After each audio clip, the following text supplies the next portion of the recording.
আসসালামু আলাইকুম। আজকে আমি রান্না করব ব্রয়লার মুরগি দিয়ে ডাঁটা, আলু, টমেটো। আমি একটা কড়াই বসিয়ে রাখছি আগে থেকে। এখন তেল দিয়ে দিলাম, সামান্য পরিমাণ লবণ দিয়ে দিলাম। এখন আমি মুরগির মাংসটি দিয়ে দিব। এই যে দেখো আমি পরিমাণ মতন মাংস নিয়েছি। এই যে দেখো আমি কিভাবে এখন মাংসটি রান্না করব, দেখো কি সুন্দর করে ভেজে নিলাম।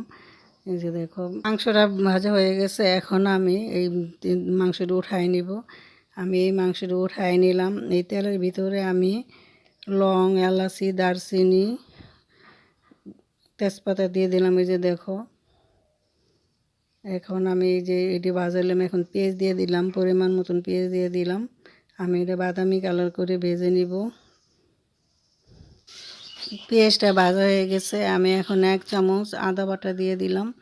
এখন আমি দিয়ে দিব মরিচ, হলুদ, ধনিয়ার ফাঁকি, কাঁচামরিচ, লবণ আমি একসাথে দিয়ে দিলাম। এই যে দেখো আমি দেওয়ার পরে আমি একটু পরিমাণ মতন পানি দিব। পানি এই যে পানি দিতেছি, পরিমাণ মতন পানি দিয়ে আমি মশলাটা ভালো করে কষাই নিব। আমি যে কোনো মশলা ভালো করে কষাই নিই। মশলাটা ভালো করে কষাই নিলে যে কোনো রান্না ভালো লাগে, খেতেও খুব ভালো লাগে। এই যে দেখো মশলাটা আমি কিভাবে কষাই নিলাম। একটা টমেটো ছোটো করে কেটে রাখছিলাম, আমি এটা এখন দিয়ে দিব। এই যে এই টমেটোটা দিলে একটু তরকারি কালারটা ভালো হয়, খেতেও ভালো লাগে।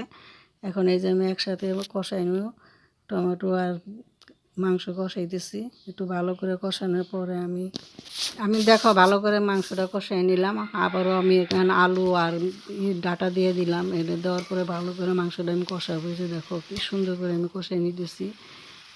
এটাও খেতে খুব ভালো লাগে। তারপর আমি একটু পানি দিব, একটু ঝোল করার জন্য। শুকনো শুকনো ভাত খেতে ভালো লাগে না। এই যে আমি একটু পানি দিয়ে দিলাম। পানি দেওয়ার পরে আমি ভালো করে আবার জাল দিব। ভালো করে তরকারিটা নেড়ে চেড়ে আমি এখন ঢাকনাটা ঢেকে দিব।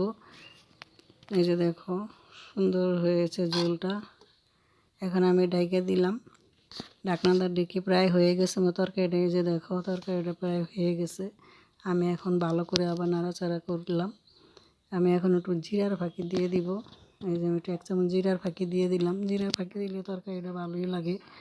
মাংসতে যে কোনো মাংসতে জিরার ফাঁকি দিলে ফ্লেভারটা খুবই সুন্দর আসে, ঘ্রাণ আসে। এই যে দেখো আমি দিয়ে দিলাম। এই তরকারিটা হয়ে গেছে। ভালো থেকো, সুস্থ থেকো। আল্লাহ হাফেজ।